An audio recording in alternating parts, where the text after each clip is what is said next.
Hello again, this is Captain John, and today will be part 2 of our special series on magnetic variation.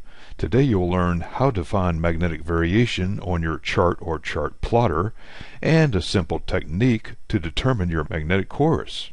On larger scale charts used in inland waters or near the coast, find the closest compass rose to your position and use that variation shown in the center of the compass rose. Here you can see the variation, 16 degrees 45 minutes east, was last determined by scientists in the year 2013.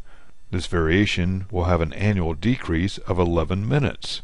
We want to apply this correction and then round the variation to the closest whole degree. In this case, we would use 17 degrees east variation. Further off the coast or offshore, compass roses will only show the true ring.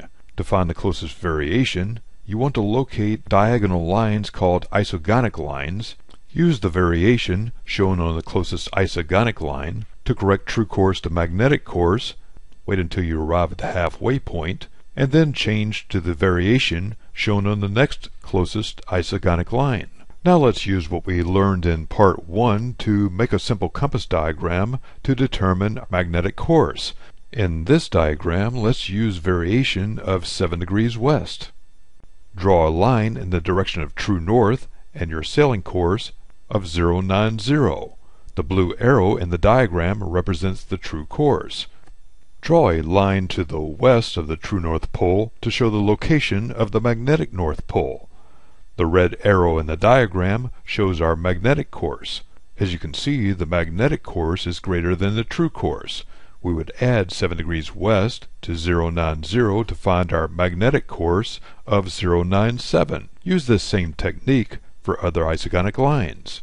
Now you know how to find your magnetic variation on any chart or chart plotter, and a simple technique to determine your magnetic course anywhere in the world.